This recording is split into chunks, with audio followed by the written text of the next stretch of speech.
오늘 우리는 인자는 들려야 했습니다 라는 주제로 함께 하나님의 말씀을 나누려고 하는데요.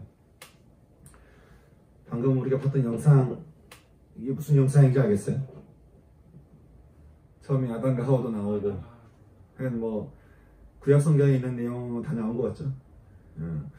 왜 이 영상에서 이야기하려고 하는 게 뭘까요? 중간중간 뭐라고 됐냐면 모세 이야기도 하고 누구도 얘기하면서 말하기를 그 자리에 그리스도가 있었다는 거예요. 그러니까 그 자리에 예수님이 계셨다는 거예요. 그 얘기를 영상이 이제 해주고 있는 것입니다. 우리가 지금 방금 봤던 이 영화는, 이 짧은 영상은 기독교의 핵심이 뭔가를 우리에게 이렇게 알려주고 있어요. 세상에는 많은 종교가 있어요. 세상 종교는 세상의 불안과 두려움에서 우리가 어떻게 평안할 수 있고 또 이렇게 자유할 수 있는지 그 길을 알려주고 우리에게 이렇게 가르쳐 주고 있는데, 기독교도 비슷한데 기독교는 좀 다른 종교와는 좀 다른 이야기를 하고 있어요. 기독교는 뭐 이렇게 나의 평안과 자유와 그리고 어떤 도덕적인 윤리를 우리에게 가르치기보다는 먼저 다른 걸 이야기했는데, 우리가 성경을 볼 때도 그래요. 성경을 볼 때 어떤 도덕적인 거, 윤리적인 거, 우리가 그런 생각을 가지고 성경을 보게 되면 이 성경이 이해가 잘 되지 않는 거예요. 왜냐하면 관점이 틀리기 때문에 그래요. 세상 종교는 어떤 평안과 그다음에 뭐 안식과 뭐 자유함과 윤리적인 거, 도덕적인 걸 이야기하기 때문에 읽으면 바로바로 이해가 되기도 하고 뭐 하지 말아라, 뭐 해라. 근데 성경은 진리의 말씀이라고 하는데 보니까 뭐 누가 누구를 죽였다고 하기도 하고 누가 뭐 이랬다고 하기도 하고 뭐 도망갔다고 얘기도 하고, 이게 막 우리가 막 듣고 막 외워야 될 말씀인가, 그렇게 잘 이해가 안 갈 수 있다는 거예요. 왜냐하면 기독교라는 것은 그렇게 이해될 수 없는 것은, 기독교라는 그 이름 뜻대로 기독교에서 기독교적인 중요하게 여기는 것은 어떤 다른 것보다는 그 기독교 이름처럼 어떤 평안이나 자유나 어떤 윤리가 아니고 그리스도가 기독교에서 중요한 핵심이기 때문에, 기독교에서 얘기할 때는 모든 걸 어떤 자유와 평안과 안식과 윤리, 이걸 얘기하기 전에 먼저 뭘 얘기를 해요? 그리스도를 얘기하는 거예요. 왜냐하면 우리에게는 그리스도가 곧 윤리가 되고, 그리스도가 곧 길이 되고, 그리스도가 곧 가르침이 되고, 그리스도가 생명 그 자체이기 때문에 우리는 그리스도를 마음에 영접하고 그리스도를 따르고 또 그리스도와 함께 동행하는 삶을 우리는 먼저 우선한다는 거예요. 그것이 기독교라고 하는 것이죠. 모든 방향이 그리스도를 바라보고 있기 때문에 그리스도가 빠진 기독교는 상상할 수가 없는 것이죠. 왜냐하면 그건 기독교가 아니기 때문에 그런 거죠. 그러면 어떤 사람은 그렇게 얘기할 수 있어요. 야, 그럼 기독교가 너무 이기적인 게 아니야. 무조건 예수, 무조건 그리스도니까 이게 너무 이기적인 게 아니냐라고 말할 수 있는데, 한번 생각해 볼까요? 예수님이 걸어가시는 길에 분쟁이 일어나고 뭐 시기가 일어나고 다툼이 일어나고 뭐 수근수근대고 끼리끼리 놀고 뭐 분열, 이런 이야기가 있을까요? 예수님이 걸어가시는 길에 그런 일이 있었을까요? 예수님이 걸어가신 길에는 거기는 사랑이 있었고요. 예수님이 걸어가신 길에는 거기에 기쁨이 있었고 화평함이 있었고 오래 참음이 있었고 자비가 있었고 친절함이 있었고 온유함이 있었고 거기에는 절제가 있었어요. 이게 예수님이 가신 길에 있는 열매라고 하는 거죠. 그러니 우리가 예수님을 따라가게 되면 처음에는 자연스럽게 우리가 예수님 때문에 구원을 얻지만, 세상에서 이야기하는 어떤 평안, 자유, 뭐 윤리적인 뭐 발음, 이런 것들은 그냥 거저 얻는 축복이 된다는 거예요. 그러니 우리에게서 중요한 것은, 기독교의 중요한 것은 다른 것보다도 그리스도다. 그리스도. 그러니까 그리스도를 만나고 그리스도를 알아가고 그리스도가 우리에게 주시는 의미를 또 찾고 그리스도를 영접하고, 이것이 기독교라고 하는 거예요. 오늘 우리가 나눌 말씀도 마찬가지입니다. 나눌 말씀도 이 말씀 통해서 그리스도가 어떤 분인가를 우리에게 알려주고 있는데, 우리는 그리스도가 어떤 분인가, 어떤 분으로 우리에게 해주고 있는가를 우리가 잘 들어서 오늘 이 시간에 우리 세종형제도 이 들은 말씀을 통해 내가 찾아야 될 길이 어떤 것이고 또 붙들어야 될 진리가 어떤 것이고 그래서 그리스도가 주는 생명을 이렇게 내가 만나고 그 생명을 누릴 수 있는 그런 은혜가 이 시간 가운데 있기를 소망하는 거예요. 오늘 우리가 읽었던 이 마지막에 읽었던 요한복음 말씀 있죠? 이 요한복음 말씀은 우리가 민수기 말씀을 좀 잘 봐야 이해가 될 수 있어요. 민수기 말씀을 잘 봐야 되는데, 왜냐하면 이 구약하고 신약은 신약 성경의 배경이에요, 배경. 그러니까 신약을 잘 이해하려면 구약을 봐야 돼요. 그냥 배경을 봐야 돼요, 배경. 그래서 이 구약하고 신약 이 두 말씀이 서로 조화를 이룰 때 우리는 그리스도가 어떤 분인지를 더 명확하게 알 수가 있는 거죠. 오늘 우리가 읽은 그 민수기 말씀의 배경을 보면 이렇습니다.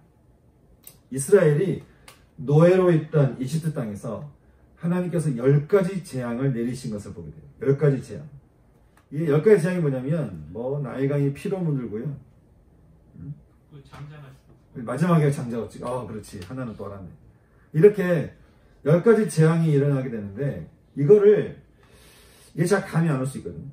그럼 이걸 한번 우리한테 적용을 해봐요. 그 말은 뭐냐면 한강에 피가 막 넘쳐나는 거예요. 다 한강물이 그냥 다 핏물이 되는 거예요. 핏물. 근데 좀 있다 보니까 거기에 개구리들이 다 올라와가지고 모든 아파트를 개구리가 점령해버리는 거예요. 그러나 그 다음 좀 있다 보니까 모든 사람들의 몸에 다 이가 붙어가지고 막 뻘뻑뻑뻑 긁기에 막 바쁜 거예요. 사람들이 막 이가 다 차가지고 얼굴 긁지 막 몸 긁지 난리가 나는 거예요. 이것만 또 그런 게 아니에요. 나중에는 파리떼가 사람 피부에 붙어가지고 이게 지금 이집트 파리를 말하는 거예요. 이 이집트의 그쪽에 파리가 달라붙어서 이 피부 속으로 파리가 새끼를 낳아. 알을 까. 그럼 알이 까지면 어떻게 될까요? 피부가 터지는 거예요. 그렇지. 전염병을 키우던 동물들이 막 죽어가지. 공중에는 코로나가 비교되지 않는 악성 좀비들이 막 날아다니고 있지. 그리고 하늘에 주먹만한 그 우박이 떨어지고 있지. 불이 떨어지지. 게다가 또 메뚜기떼가 와가지고 한국에 있는 모든 논을 다 갉아먹어버리고 싹 갉아먹어버리지. 해는 멈춰있지. 가려져 있지. 전기는 끊기고 세상은 다 어두워지고 게다가 마지막에 아까 얘기한 대로 장자가 첫 아이가 다 죽는 거예요. 만약에 이런 일이 대한민국 서울에서 일어났다 하면 어떻게 될까요? 완전 패닉이죠. 완전 패닉 아니에요, 진짜? 이게 작은 일이에요, 이게 작은 일일 수 없잖아요. 그런데 일이 어디서 일어났다고요? 이집트. 그러면 이집트에서 이거 왜 일어났을까요? 두 가지 초점이 있어요. 하나는 바로 왕과 이집트라고는 그 나라의 그 초점을 두고 있는데 이집트는 당시 세계에서 가장 힘이 강력한 나라였어요. 지금이야 힘 있는 나라가 많잖아요. 지금 힘 있는 나라 그러면은 하여간 G7 이렇게 있잖아요. 근데 전에는 힘 있는 나라는 딱 이집트 하나밖에 없었어요. 그러니까 얼마나 절대요. 그러니까 이집트 군대가 떴다. 이거는 어마어마한 아주 공포가 되는 거죠. 그 정도로 이 이집트가 강력한 나라였다는 거예요. 그런 이집트를 다스리고 있었으니까, 이 다스리고 있던 바로 왕이니까, 바로 왕이 자기를 생각할 때 얼마나 높게 생각하겠어요. 그러니까 스스로 높아져가지고 이 사람이 아주 교만이 가득한 거예요. 사람이 교만이 가득하면 가득할수록 마음이 강팍해져요. 바로 왕이 얼마나 이게 마음이 강팍한 사람인지 아까 얘기했잖아요. 10가지 재앙. 아주 대한민국 소울이뿐만이 아니라 그냥 전체가 다 패닉 상태가 빠져버릴 정도로 놀라운 일이 벌어진 거 아니에요. 근데 그거를 다 겪은 다음에야 하나님께 항복하는 거야. 나 같으면 메뚜기 하나만 날라와도 아이고 나 못하겠습니다 하고 내가 이만 긁어대도 요것만 한강에 나가는데 전부 피가 다 됐다. 아유 이것만 놀래가지고 그럴 건데 아까 얘기한 10가지 재앙을 다 당한 다음에야 하나님께 항복하는 거예요. 근데 그 항복했던 것까지 기분이 나빠가지고 자존심 상해서 또 군대를 끌고 홍해 바다까지 쫓아가서 이스라엘을 다 죽이려다가 자기들이 그 홍해 바다에 빠져버리는. 그러니까 이 바로 왕이 얼마나 고집이 센 왕이 것을 우리가 알 수 있죠. 하여간 이 바로가 아주 강력한 이 고집이 있는 사람이었는데, 하여간 이런 이집트가 다 망한 다음에 이제 이스라엘 백성들을 바꿔내 보냅니다. 자, 이렇게 나와야 되는데, 이집트 또 이렇게 재앙이 일어나는 거 보니까 이집트라고는 그 땅 때문이었어요. 아까 그 10가지 재앙 있잖아요. 10가지 재앙은, 그거는 모두 다 이집트 사람들이 숭배하고 믿고 따르는 대상이었어요. 이집트에서 우리가 가장, 이집트의 신, 그러면 딱 떠오르는 게 뭐가 있어요? 태양신. 근데 그 태양이 어두움에 가려져버린 거예요. 그리고 하늘을 우상으로 여겼는데, 하늘을 섬기고 막 이랬는데, 하늘에서 우박이 떨어지고. 그래서 내가 믿고 따르는 어떤 그 대상이, 그 짐승이, 그 개구리든지 메뚜기든지, 하여간 그것들이 오히려 나를 해하고, 나를 해치는 그 일들을 이집트 사람들이 겪게 된 것이죠. 그러니까 어떻게 생각하겠어요? 그렇게 우리가 믿고 의지하던 대상인데, 이게 우리가 믿을 대상이 아니네? 이게 우리가 믿을 만한 그런 신이 아니네? 가만히 보니까 이스라엘 사람들이 믿고 있는 신이 진짜 아니야. 이렇게 생각하도록 하나님이 진짜 신이 누구인지를 이집트 사람들에게 하나님께서 보이신 현장이 이 10가지 재앙이었다라고 하는 거예요. 지금 우리가 사는 이 시대도 마찬가지일 거예요. 우리가 세운 이 문명과 이 문화가 오직 인간을 위해서 막 세워가고 있잖아요. 이것을 세워가는 과학기술을 우리가 발전시키면서 여기도 AI, 저기도 AI, 온통 AI 이야기예요. 나중에 버스도 AI가 하는 거 아니에요, 혹시? 시범하고 있잖아요. 이런 식으로 하다 보면은 사람이 어떻게 될 것 같아요? AI가 발전될수록 사람이 행복할까요? 쓸모가 없어지는 거예요. 이렇게 되는 이 미래가 얼마나 해피하고, 그 미래가 우리가 행복하고, 우리가 그런 것보다는 대부분의, 제가 영화를 좋아하는데, 영화에서 AI를 주제로 한 영화 중에 해피한 영화가 없어요.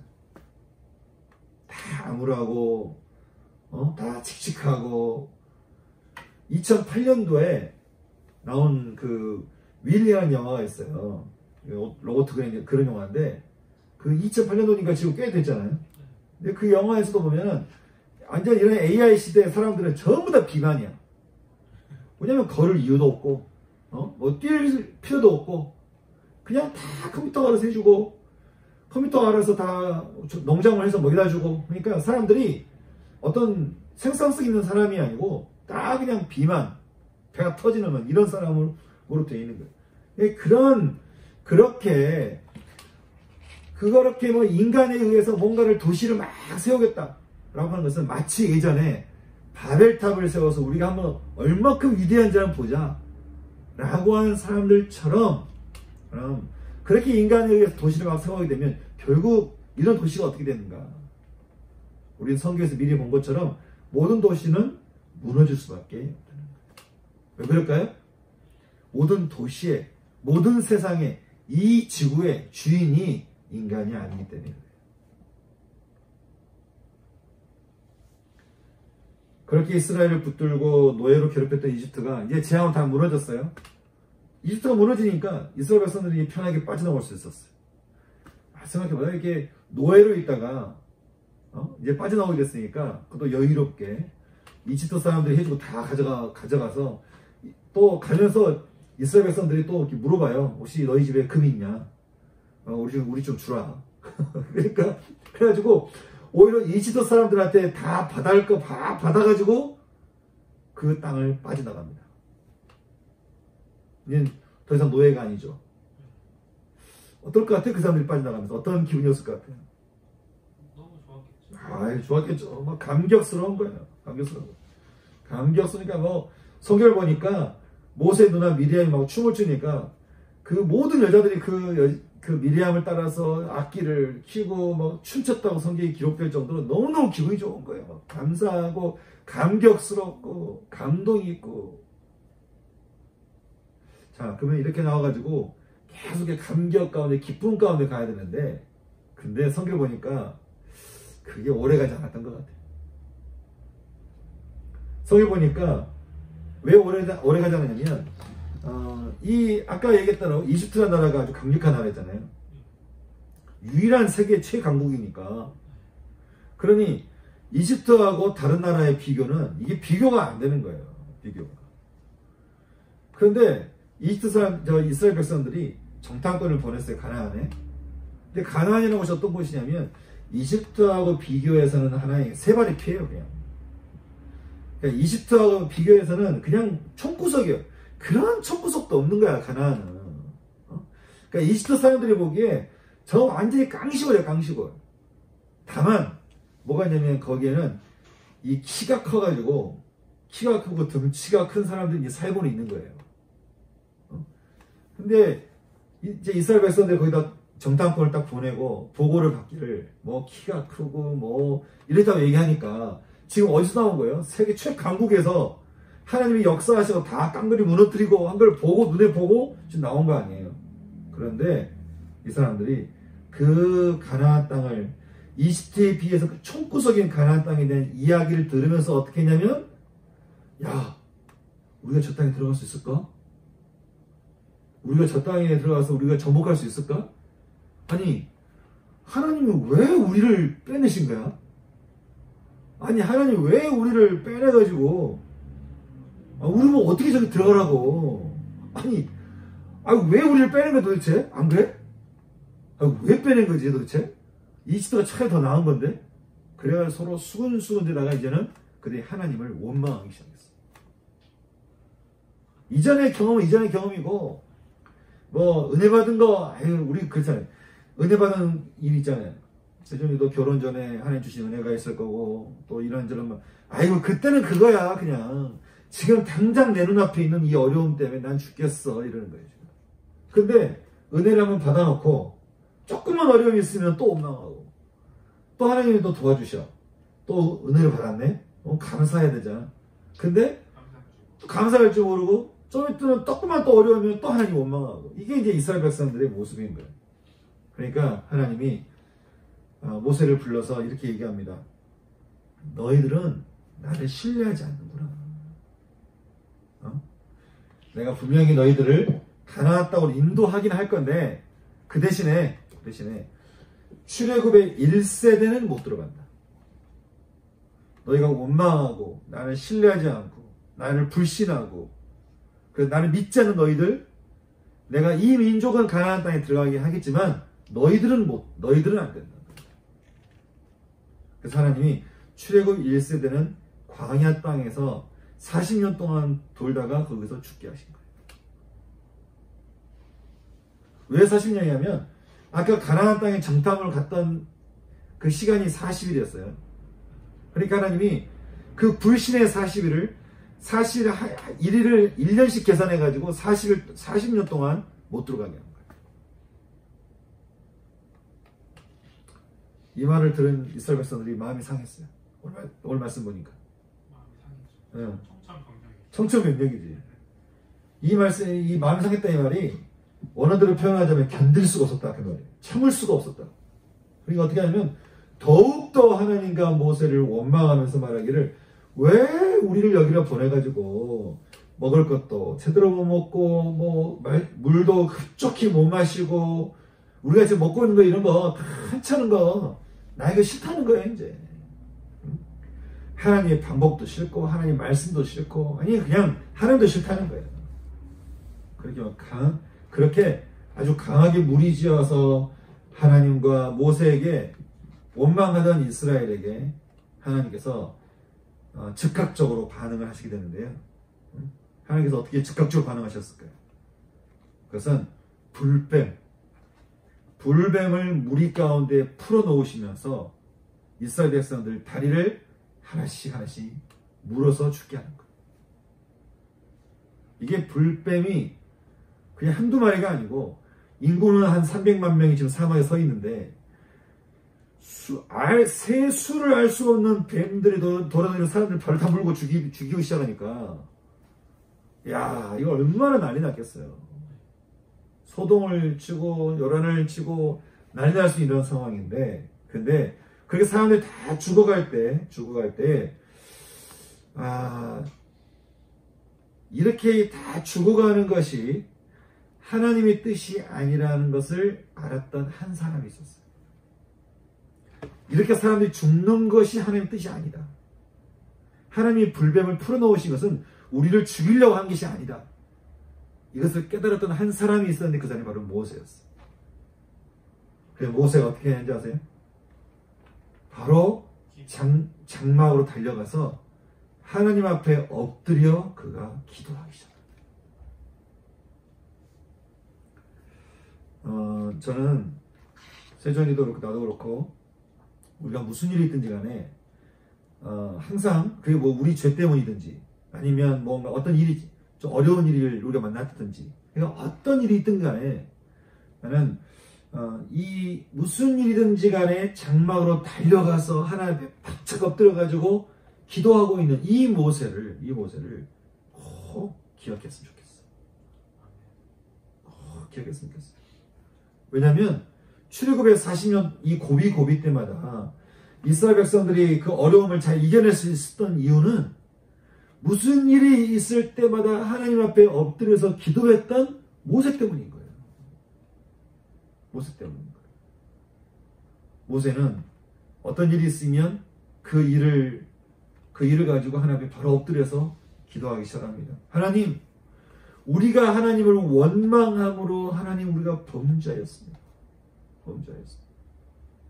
하나님, 우리가 하나님께 범죄했습니다. 하나님, 우리가 잘못했습니다. 하나님, 내가 이거 하나님께 범죄한 겁니다. 하나님, 내가 하나님 보시기에 내가 죄를 지었습니다. 하나님, 우리를 용서해 주시옵소서. 하나님, 이 불뱀들을 우리에서 떠나가게 해주십시오. 하나님, 우리를 긍휼히 여겨 주십시오. 우리를 불쌍히 여겨 주십시오. 하나님, 우리를 살려주십시오. 모세가 그냥 기도했겠어요? 절절히 기도하는 거 아니겠어요? 성경에 보니까 하나님은 상한 심령의 기도를 들으시잖아요. 그러면 심판을 멈추세요. 왜냐하면 하나님이 그거를 원하셨거든요. 그거를 원하시는 거거든요. 하나님의 뜻은 심판이 아니라 상한 심령의 기도를 통해서 하나님이 인간을 우리를 구원해 주시는 것이 뜻이기 때문에 그렇게 모세가 막 부르짖으니까 하나님께서 그 기도를 들으시고는 모세를 불러요. 모세야 너 불뱀 모양을 한 놋뱀을 만들어 가지고 장대 위에다 높이 세우라는 거예요. 놋뱀을 장대 위에다 높이 세워놓고 그러고 말하기를 뱀에 물린 모든 사람은 이거를 보라는 거예요. 그러면 살게 된다고 이야기하라는 거예요. 이게 이해가 돼요? 뱀에 물렸는데 쳐다봤더니 낫는다. 야, 이게 전혀 과학적이지 않은 전혀 이게 말도 안 되는 이야기잖아요. 그런데 하나님이 말도 안 되는 이야기를 하시면서 하나님이 뭘 보실까요? 지금 이스라엘 백성들에게 쟤네들이 나를 지금 믿나 안 믿나 보시는 거예요. 근데 다행히도 오늘 성경 말씀 보니까 이들이 믿었어요. 이들이 믿어가지고 뱀에 물린 사람들이 다 장대 위에 높이 세워진 놋뱀을 쳐다본 즉 어떻게 했다고요? 모두가 다 살았다. 모두가 다 살았다. 다시 말하면 그 재앙이 끝났다. 성경은 이렇게 우리에게 이야기를 해주고 있습니다. 이 배경 앞에 이 배경을 뒤로 하고 주님이 오늘 뭐라고 말씀하세요? 모세가 광야에서 뱀을 든 것 같이 인자도 들려야 하리라.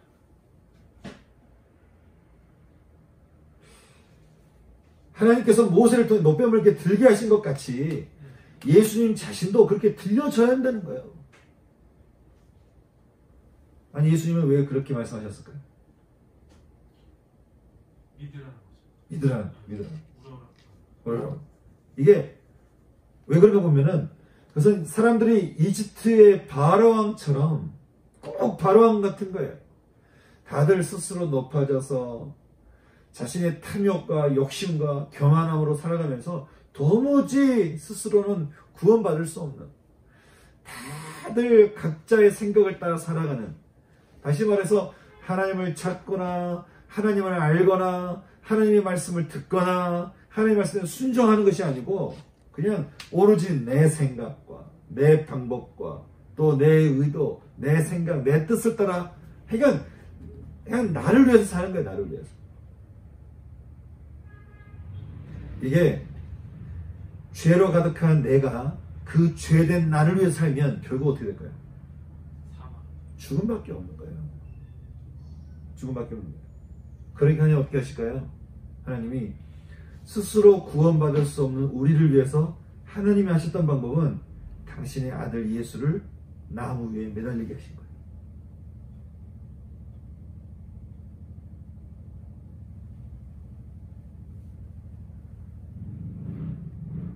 이유가 있죠. 그것은 결코 의로울 수 없는 우리를 의 대신 그리스도를 나무에 달아서 그 그리스도를 바라보고 그 그리스도를 믿는 자들에게는 하나님 어떻게 해요? 그 사람에게 의인이라고 하는 이름을 칭해 주면서 그 사람을 살려주는, 그 사람의 영생의 은혜를 주는, 구원을 주시는 축복을 하나님께서 주시기 위해서 그렇게 예수 그리스도를 나무 위에 달게 하셨다는 거예요. 이게 꼭 어떤 일이 같냐면 노아의 방주 이야기하죠. 노아가 방주 어디다 지었을까요? 산 위에. 우리식 말하면 생각해봐요. 길 가다가 근데 광화문 지나가는데 광화문 저 위에 윗산자락 위에 뭐 경복궁보다 훨씬 경복궁 크기만한 배를 그 위에다 짓고 있다. 그러면은 사람들이 뭐라고 생각하겠어요? 정신 나갔다 할 거 아니에요. 근데 그러면 그것을 거기다가 지금 배를 짓고 있는, 거기다가 이 산 높이 위에다가 배를 짓고 있는 노아는 어떤 심정으로 거기다가 배를 지었을까요? 하나님이 그렇게 될 거라고 했으니까. 그것도 그렇지만 너희들이 지금은 아무 일이 안 일어나는 것처럼 먹고 장가가고 시집가고 뭐 건물을 세우고 묵상마술처럼 그렇게 너희들이 이것저것 다 하면서 이렇게 너를 위해 살지만 너를 살게 하는 것은 그런 것이 아니고 이 노아에 방주하는 거예요. 높이 서 있는 그 산 위에 짓고 있는 그 배를 보라는 거예요. 이 배가 너희를 살게 할 거라는 거예요. 돈이 너를 살게 하는 것도 아니고, 명예가 너를 살게 하는 것도 아니고, 어떤 직업이 너를 살게 하는 것도 아니고, 어떤 물건이 너를 살게 하는 것도 아니고, 자존심이 너를 살게 하는 것이 아니고, 저 산 위에서 내가 짓고 있는 그 노아의 방주, 저게 너를 살게 하는 거라고. 그러니 노아가 얼마나 그렇게 얘기했어요. 올라오라, 우리 같이 가자고. 근데 아무도 안 가는 거예요. 그런 것처럼 하나님이 이젠 아들 예수를 나무 위에 달게 하셔서 사람들 하여금 보게 하시는 거예요. 그리고 말하기를 그를 믿는 자는 영생을 얻으리라. 우리 영혼이, 우리 마음이, 죄로 묶이는 우리의 심정이 그를 바라본 즉, 그를 믿은 즉 구원을 얻으리라.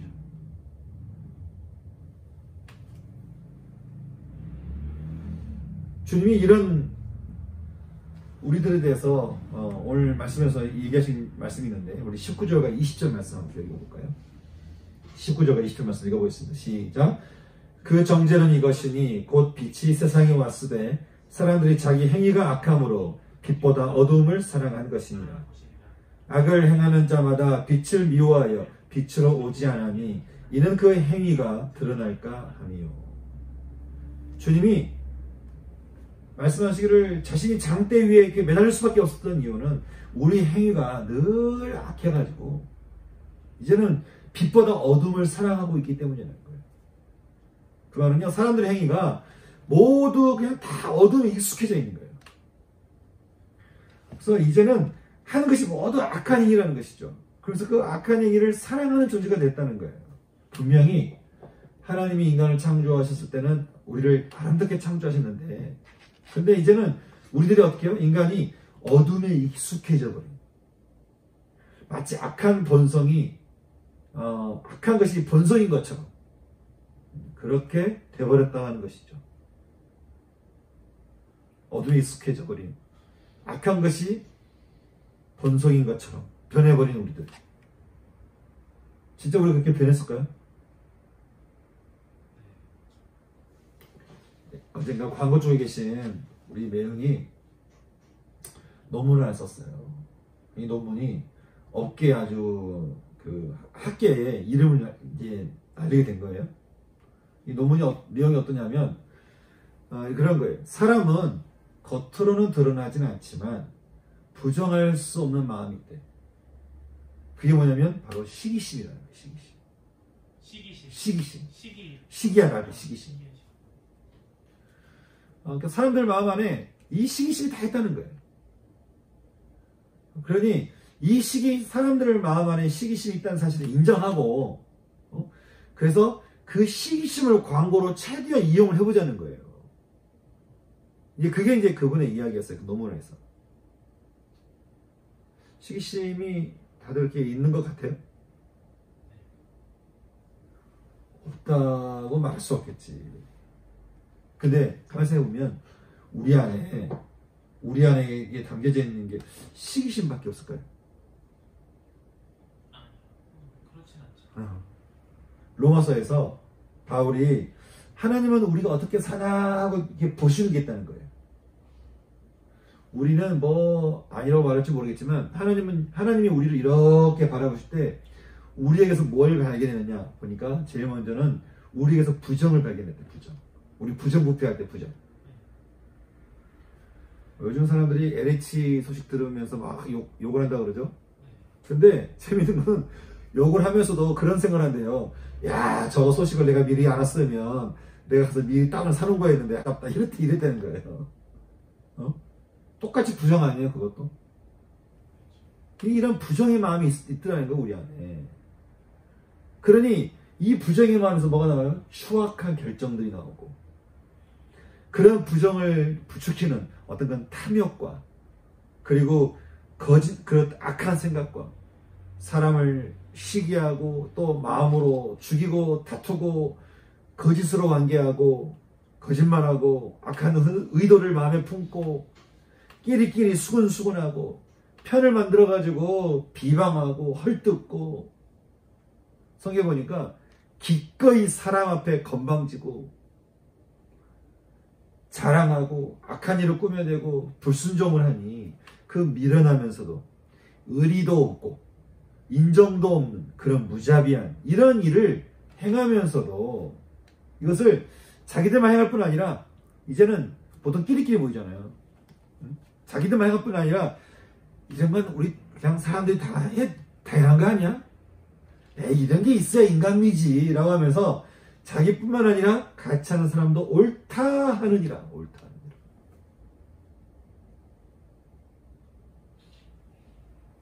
하나님이 사람들을 바라보시니까 입으로 들어가는 음식보다 더 더러운 것은 입에서 나오는 거래요. 들어가면 이게 들어서 이제 개도 나오잖아요. 우리는 그게 더럽다고 생각하는데 하나님 보시기에는 우리 마음에서 나오는 게 더럽대요. 보니까 그게 악한 생각이라고 하는데 어떤 악한 생각이냐? 음란함과, 첫 번째가 음란함이야. 음란함과 도둑질과 살인과 간음과 탐욕과 악독과 속임과 음탕과 질투와 비방과 교만과 우매함이니 이 모든 것이 사람 속에서 나와서 사람을 더럽게 하고 있더라. 그러면서 이제는 그게 당연한 것처럼 살고 있더라. 이게 하나님이 지금 인간을 바라보시면서 지금 하시는 말씀인 거예요. 이렇게 죄성이 불편한 사람들에게 이제는 하나님이 말씀하신 너 그 죄야 라고 말하면 이제는 그게 익숙해져 가지고 그것을 좋아하고 그것을 사랑하고 이제는 그것이 또 내 성격이 돼버리고 그걸 살고 있는 그 사람한테 너 그 죄야 라고 얘기하면 그 사람 마음이 얼마나 불편하겠습니까? 또 이제는 그 어둠을 붙잡고 있는 그 삶을 계속 어둠을 살지 말고 이제 교회 나왔어요, 그 사람이. 그런데 이제 그 어둠을 붙잡지 말고 그 어둠의 삶을 디나이, 거절하고 거부하고 그렇게 해서 이제는 부인하는 삶을 살려고 했을 때 사실은 내 마음속에는 그 죄를 사랑하고 좋아하고 계속 익숙해져가지고 그게 나인 것처럼 살고 있는 그런 내가 이제는 그것을 부인하고 빗댄 삶을 살려고 하니까 힘든 거예요. 나중에는 자꾸 그런 말 듣잖아요. 그럼 이제 빛에 대해서 미워하는 마음이 생기는 거예요. 이게 우리 마음 가운데 있는 우리 마음이라고 하는 거죠. 요즘 얼마 전에요. 휴먼 카인드라고 하는 베스트셀러 저자가 그런 얘기를 하는 거예요. 사람들은 다 선하대. 그래서 그냥 가만히 내버려두면 다 착하게 산다는 거예요. 아니 뭐 인간이 나쁘다고 말하지 말라는 거예요. 그럴까요? 근데 이게 지금 우리나라를 휩쓸고 있는 베스트셀러예요. 근데 제가 이 책을 읽으면서 아이러니한 소식을 들은 거예요. 2011년에 동일본 대지진이 일어났을 때, 그 당시에 대피소에 대피소에서 피난소 생활하는 사람이 47만 명이었대요. 생각해봐요. 47만 명이 대피하면서 피난소 생활을 한다고 하는 것이 얼마나 힘들겠어요, 그 사람들이. 그러면 우리는 가만히 내버려두면 어려운 일이 있어 서로 돕고 산다. 이게 맞으면 그 47만 명이 아주 서로를 돕고 뭐 이렇게 하겠죠? 그런데 그때 당시에 아주 심각한 상담 전화가 5만 건 이상 접수가 되는데 그 어떤 상담 건이냐? 그것은 실질적인 신체적 성폭력이었어요. 실질적인 신체적 성폭력이 전화 상담만 5만 건이었으니까 얼마나 많다는 거예요. 근데 재밌는 건 피해자가 있는데 일본이 한 번도 그거를 공식화하지 않는 거예요. 지금도. 야, 인간의 본성이 정말 선하다면 그럴 수 있을까? 저는 지금 중국의 어떤 뭐 철학자 말처럼 인간의 본성은 다 악하니까 하여간 정신차려 똑바로 그냥 하여간 정신차려 살아야 된다. 예를 잘 지키고 뭐 배우고 잘 살아야 된다. 그렇게 얘기하는 게 아니고요. 우리 인간의 내면에 있는 그 죄성에 대해서 그 죄를 좋아하고 사랑하며 결국 죄를 따라 살고 있는 우리의 마음의 그 죄성을, 그 현실을 어떻게 해요? 부정하지 말자는 거예요. 그걸 있는 그대로 그냥 살짝 드러내는 정도가 아니고 있는 그대로를 우리가 하나님 앞에 다 까발려 놓고 그 빛 앞에 내가 다 내어놓고 있는 그대로 펼쳐놓고 우리 그렇게 하자는 거예요. 우리가 우리 자신에 대해서 우리 자신이 지은 죄에 대해서 뭐 변명하고 합리화하고 우리가 그렇게 하면 우리가 우리 자신에게나 다른 사람에게는 속일 수 있어요. 아니야, 사람들 다 그래, 뭐 괜찮아, 뭐 한다든지, 또 세상이 그렇잖아 라고 한다든지, 그렇게 우리가 합리화시킬 수 있을지 모르겠지만 빛 대신 하나님 앞에서는 어떻게 그걸 합리화할 수 있겠어요? 어떻게 그걸 변명할 수 있겠어요? 제가 그 경찰한테 들은 얘기인데요. 경찰이 그러더래요. 법정에서 판사 앞에서 자꾸 변명하거나 뭐 자기가 저지른 죄를 자꾸 합리화시키잖아요. 그러면 자꾸 합리화시킬수록 형량이 늘어난대요. 형량이 늘어난대요. 그거 안 봐준대요. 왜냐면 이미 법이라는 기준에 어긋나서 왔잖아요, 지금. 우리가 빛 대신 하나님 앞에 우리가 딱 서면 그 빛 앞에 우리의 어둠이 이미 드러나잖아, 이미. 근데 이걸 갖다가 그럴 수밖에 없었고, 아니 세상이 이러니까 이러지 않냐, 그 나만, 하나님 그 나만 그런 죄를 지은 거 아니잖아요, 뭐 그러기도 하고, 하여간 이렇게 합리화하고 변명 이렇게 하는 것이 그게 말이 안 된다는 거예요. 근데 그 경찰이 재밌는 얘기 또 했어요. 근데 판사 앞에 제가 잘못했습니다, 이거는 제가 뭐 변명할 여지가 없습니다, 죄송합니다, 이렇게 하잖아요. 그럼 판사가 그 사람을 봐줄 법을 또 찾는데요.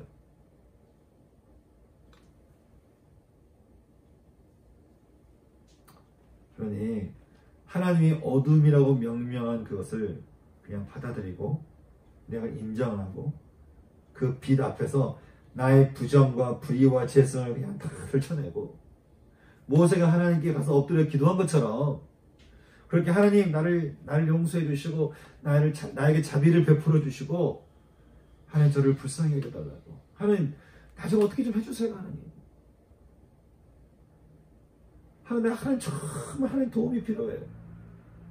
그렇게 천천하게 상한 심령으로 내가 구하는 것하고, 아까 우리가 읽은 성식 교독처럼 자기가 지은 자기 죄 때문에 고난을 받으며 사는 것하고,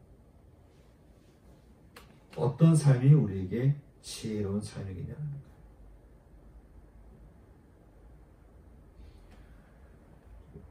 하나님께서요 이렇게 얘기하셨어요. 너희를 향한 나의 생각을 내가 안 돼요. 너희는 모를 수 있는데 내가 안 돼요. 그것은 재앙이 아니라 샬롬, 평안이래요. 그리고 너의 미래와 너의 소망에 내가 관심이 있다는 거예요. 그러니 그 하나님 앞에 내 연약함, 내 부족함, 내 죄됨, 내 안에 있는 모든 죄성을 펼쳐 매일매일 빛 가운데 드러내는 거예요. 모세처럼 그래서 하나님께 늘 구하는 거예요. 하나님 저에게 자비를 베풀어 주시옵소서. 하나님 저에게 오늘도 자비를 베풀어 주시옵소서. 하나님 오늘도 저를 불쌍히 여겨 주시옵소서. 하나님 저 아시잖아요. 근데 참 재밌는 거는 주님은 이렇게 죄를 고백해놓고 또 죄 짓고, 고백해놓고 또 죄 짓고, 잘 다시 안 하겠습니다 해놓고 용서 구해놓고 또 한 2배는 또 잘못하고 와. 그냥 또 잘못된다 해놓고는 또 가서 한 3배는 잘못하고 와. 계속 이렇게 반복적으로 죄를 짓고 있는 이 우리들인 것을 하나님 뻔히 아시는데도 하나님은 왜 그렇게 우리를 구원하려고 하시는 걸까? 이유가 있어요. 우리 요한복음 3장 16절과 17절 말씀을 같이 읽어보겠습니다. 시작.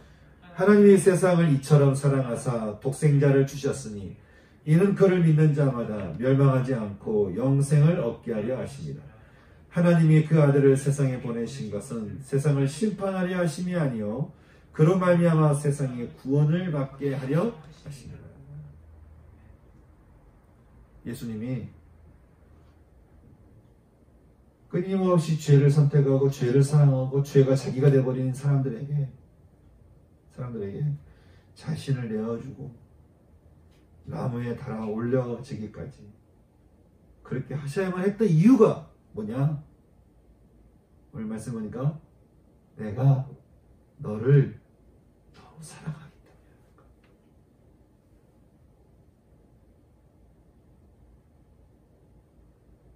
그게 결정적인 이유인 거예요. 하나님이 말씀하시기를 내가 너를 얼마나 사랑하냐면 너를 위해서 내 아들 그리스도를 나무에 달겠다는 거예요.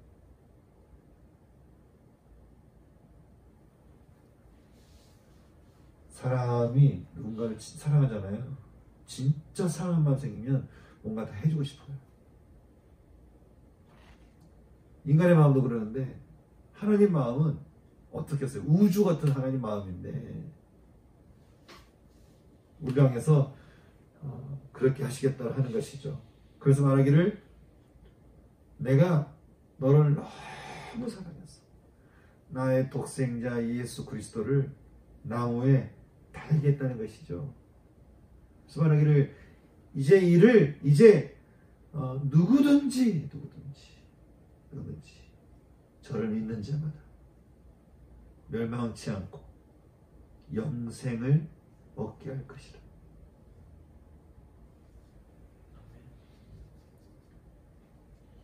영생을 얻게 할 것이라.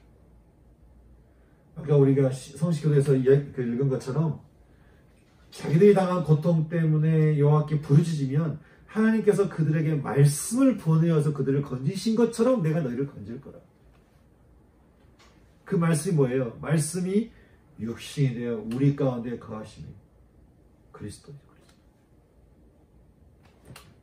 그렇게 하나님께서 절절하게 우리에게 주셨던 그 사랑의 약속, 사랑의 언약, 그 신실한 하나님의 그 사랑이 아들 예수로 하여금 나무에 달아서 죽게 했다는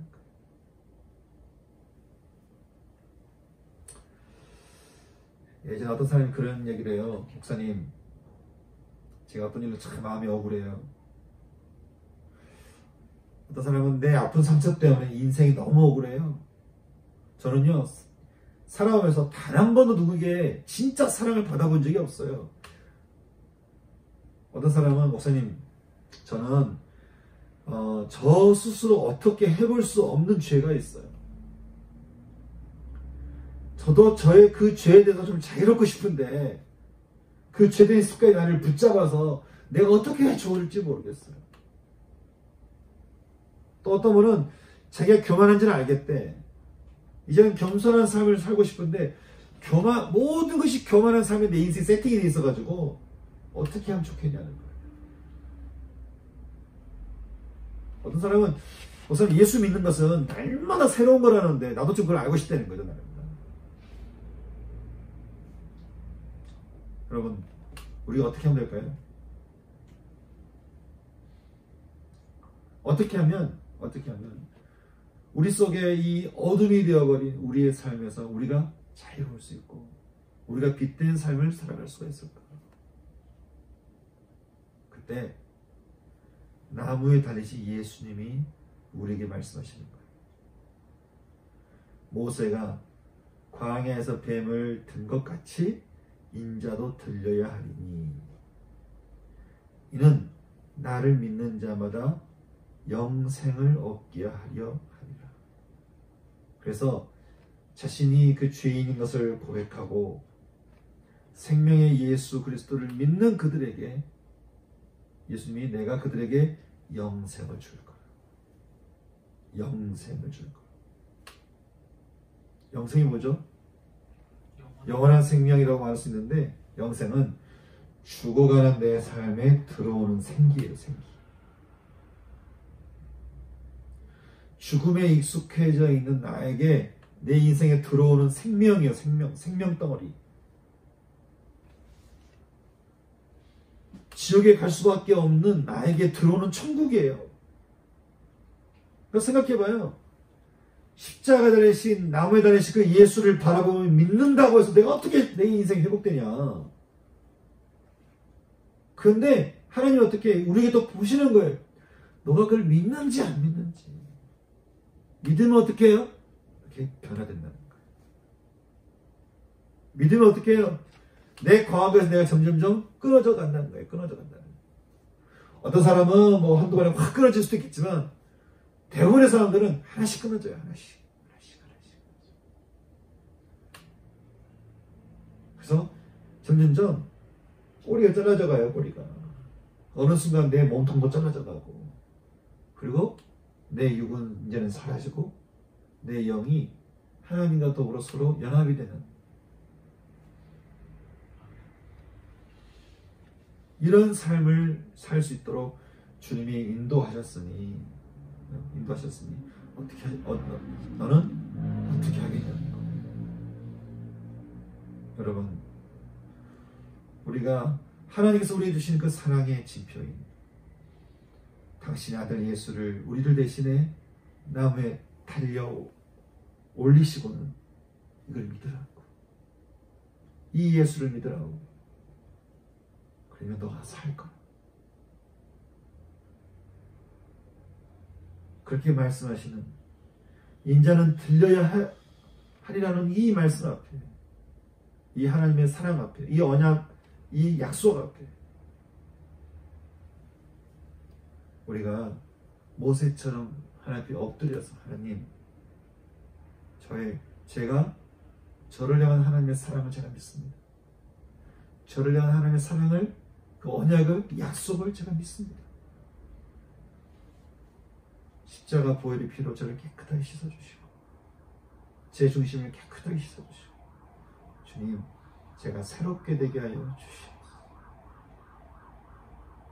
이렇게 믿음으로 기도할 때 주님이 우리에게 오셔서 우리의 삶을 새롭게 해주신다.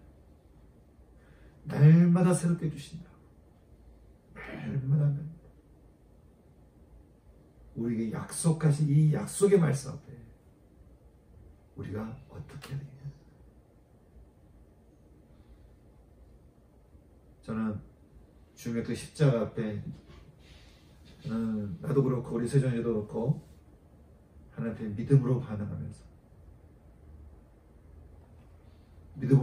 하나님이 우리 가운데 행하실 일들을 기대하면서 그렇게 나갈 수 있는 저는 우리가 됐으면 좋겠어요.